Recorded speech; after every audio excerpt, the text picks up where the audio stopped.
नमस्कार, मैं निशा स्वागत करती हूँ निशा केसवर हिंदी विद जीके में। आइए जीके फाउंडेशन सीरीज में हम भारत के संविधान के बारे में पढ़ते हैं। संविधान भारत का सर्वोच्च कानून है। यह एक लिखित दस्तावेज है जो सरकार और उसके संगठन के बारे में बताता है। संविधान किसी भी देश का सर्वोच्च विधिक दस्तावेज होता है। यह सरकार की रचनाओं, शक्तियों, नागरिकों के अधिकारों, कर्तव्यों का निर्धारण करता है। हमारा संविधान के जनक डॉक्टर भीमराव अंबेडकर हैं। अंबेडकर जी को संविधान का मुख्य वास्तुकार, निर्माता और जनक कहा जाता है। तो ये तीनों चीजें पूछ सकती हैं, वास्तुकार, जनक, निर्माता। भारत के संविधान की सबसे बड़ी विशेषता है वह सबसे बड़ा और लिखित संविधान है। संविधान सभा द्वारा इसका निर्माण हुआ था। भारतीय मूल संविधान में 395 अनुच्छेद, 22 भाग और 8 अनुसूचियां थीं। वर्तमान में 25 भाग, 470 प्लस अनुच्छेद संशोधनों के साथ हुए हैं एवं 12 अनुसूचियां हैं। संविधान का निर्माण संविधान सभा द्वारा किया गया।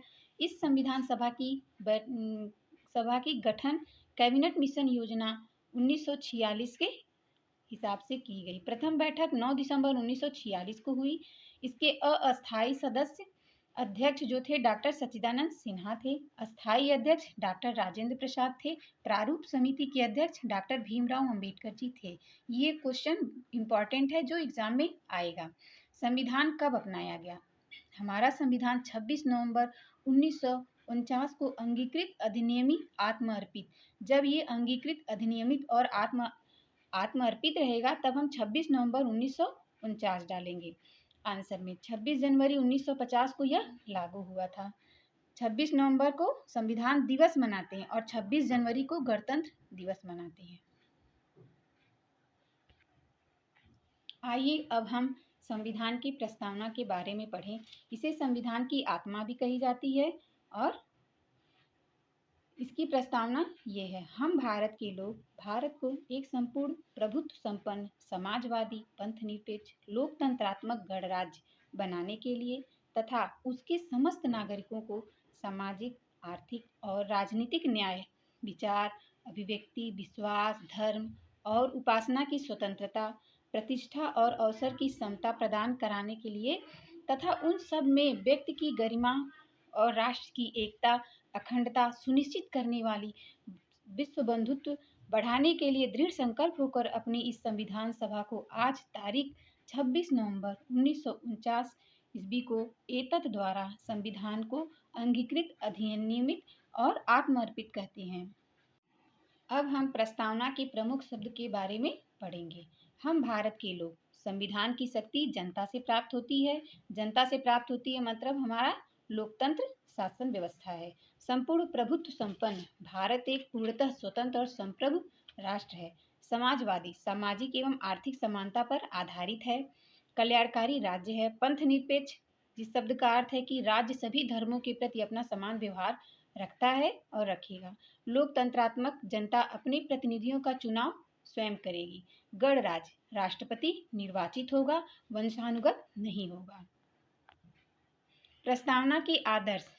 हमारे संविधान की प्रस्तावना का मूल आदर्श है न्याय, स्वतंत्रता, समानता, बंधुता। न्याय का मतलब है सामाजिक, आर्थिक और राजनीतिक रूप से न्याय रहेगा। स्वतंत्रता, विचार अभिव्यक्ति की स्वतंत्रता होगी। विश्वास, धर्म और उपासना, जो जिस धर्म का होगा वो अपना कर सकता है, यहाँ स्वतंत्रता है। समानता, प्रतिष्ठा और अवसर की समानता पूरे जनता में बराबर दी जाएगी। बंधुत्व, व्यक्ति की गरिमा, राष्ट्र की एकता और अखंडता का पूरा रखा जाएगा ख्याल। 42वां संविधान संशोधन 1976।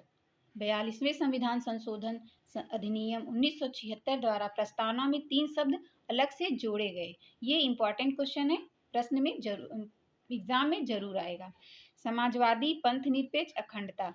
समाजवादी, पंथ निरपेक्ष और अखंडता शब्द किस संविधान संशोधन के अंतर्गत हमारे संविधान में प्रस्तावना में लगाया गया? तो उसमें हम लिखेंगे 42वें संविधान संशोधन 1976 में।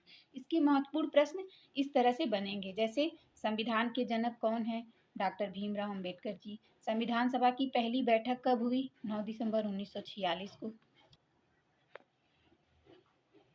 हमारा संविधान अपनाया गया 26 जनवरी 1950 को। इसके निर्माण में कितना समय लगा? 2 वर्ष 11 माह 18 दिन लगा। मूल संविधान में 284 सदस्यों ने इस पे हस्ताक्षर किए। हम भारत के लोग शब्द का क्या अर्थ होता है? तो उसमें हमको लिखना रहेगा हम भारत के लोग, जिसका अर्थ है संविधान की शक्ति भारत की जनता से प्राप्त होगी। अगली सीरीज के लिए अगर उपयोगी है तो लाइक करें, सब्सक्राइब करें एंड शेयर करें। Thank you.